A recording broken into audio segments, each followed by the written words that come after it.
Investors on edge with the major averages, little change in today's session ahead of Friday's monthly jobs report. Also playing into the weakness, the euphoria over Nvidia's $3 trillion market cap fading a little bit. The stock down to about 2% with an hour left in the trading day. Joining us now is Jeremy Schwartz, WisdomTree Global Chief Investment Officer. Jeremy, thank you for joining us here. We've got a lot of news to dissect, including an ECB decision and the big labor report tomorrow, but investors want to know about AI, and we got this big Nvidia stock split tomorrow.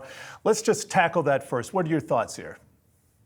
We're very much believers in the AI story. We think the technology is really going to help the economy. I think we're so early in the phases of that transfusing through the economy. So you got to see, I mean, it's going to have big impacts on interest rates and productivity, what that's going to mean.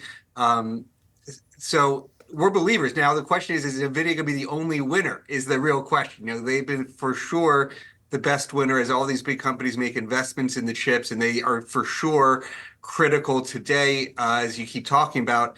But we do think there'll be broader participation. We think more companies will benefit. And so as you look ahead, you could say we think there will be a broadening of the rally. But we're believers in the technology, and we don't think that tech is in a bubble like 2000. You hear a lot of people worrying about valuations, and we don't think they're at 2000 levels. We actually think tech as a whole is only half the multiple of what it was in 2000 and much more reasonably priced than it was back then. Well, so why, expand a little bit upon why you don't think it is in a bubble. Well, back then you had 9 stocks, triple-digit PEs. Some of the largest stocks, the S&P 500, had hundreds of PE ratios. Cisco in the hundreds of PEs.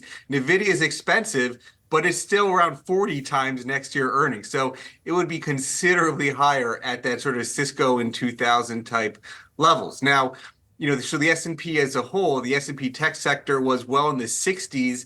Today, you're 60 times forward earnings. Today, you're 30 times forward earnings. So yes, it's more expensive than, say, the non-tech. Call it the non-tech might be at 17, 18 times earnings, and tech is at 30. But they're growing their earnings twice as fast. The projected earnings even are growing twice as fast. So, when you look at the long-term next, call it 3 to 5 years earnings growth for the tech leaders, over twice the growth rate expected than the non-tech. So that multiple premium is warranted if they can deliver those earnings. If they really have a slowdown in earnings, then obviously there'll be some correction there. All right, want to switch gears here, go over to the ECB. A lot of eyes on this decision because it comes a week ahead of the big Fed decision that we have next week. And Europeans, as investors thought, this was no surprise, they cut, and they cut first. But it's about the forward guidance, and I'm just wondering what you parsed out in some of the commentary surrounding this. I mean, it's interesting. This is one of the first times the ECB is cut before the Fed. I mean, so that's a big new statement as well, even if it was expected. Often people think of the Fed leading, the ECB following. I think it's some elements of, well, maybe some of the global inflation pressures are coming down. They're not pre-committing to any further cuts, but they're going to have to see the data as it comes in. They're all talking data dependence, of course.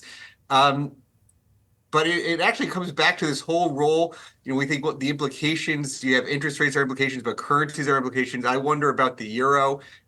It adds to a lot of volatility investing in Europe. I say you should think twice about that. You should think more about the stocks being cheap, not necessarily when you go long the euro.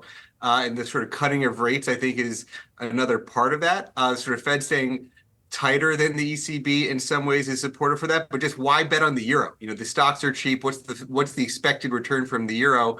I'm not sure I'd be chasing it with the ECB cutting here. Speaking of chasing, though, are there any implications with the ECB going first for the Fed? Well, it's just a sign that rates, that inflationary pressures are coming down. You heard the Bank of Canada also cut rates. And, in some of the commentary is just that we don't need to be as restrictive as we had to be in the past. And I actually think that's true for the Fed, too, that inflation's coming down. They don't need to be as restrictive. Now, the question is, can they say the data is coming enough that they have confidence that inflation is well on its way down? We have some alternative measures of inflation that look at what's happening in the real-time housing markets. That would tell you they're right on track for 2% inflation. And so if they could just take that broader view, you would say, hey, they don't need to be as restrictive either. But it comes down to what is the data they're watching and do they have that confidence? It's been a really interesting week in terms of international developments and also election results. We got two surprise election results over in India. We had a much closer race than anticipated. In Mexico, we had some, I guess, volatility surrounding the end of the decision there. In India, we have Modi remaining in power, but he has a reform agenda. And I guess the discussion is he going to be able to enact more reforms given the fact that he doesn't have the lead that he did before? How are you viewing Indian equities now? And then could you place this in relation to the growth story that was China several decades ago? To me, India is still one of my favorite long-term growth stories over not just coming years, but coming decades. It's got one of the best demographic profiles. They have expansionary goals. Modi still wants to become a developed country by 2047, their 100-year anniversary. And they've got potential to do that. Now, they've got sort of tailwinds of the young population. There was some volatility this week as people tried to react. Is he going to actually get what he needs to do? But you got to remember, his reforms are still in place. These people are not coming in and overturning his reforms. A lot of what he accomplished in his first two terms are in place. They're not going backwards. They've got a good tailwind behind it, and he still has a coalition there that's going to help him get even further reforms done. So there was volatility, but we still love India. We think the growth outlook is there. And I think there's still a strategic repositioning away from China.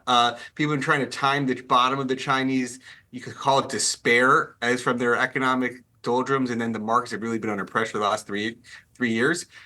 But I think people are moving away from China strategically. India has been a beneficiary. Japan is another beneficiary that we like a lot from a valuation perspective.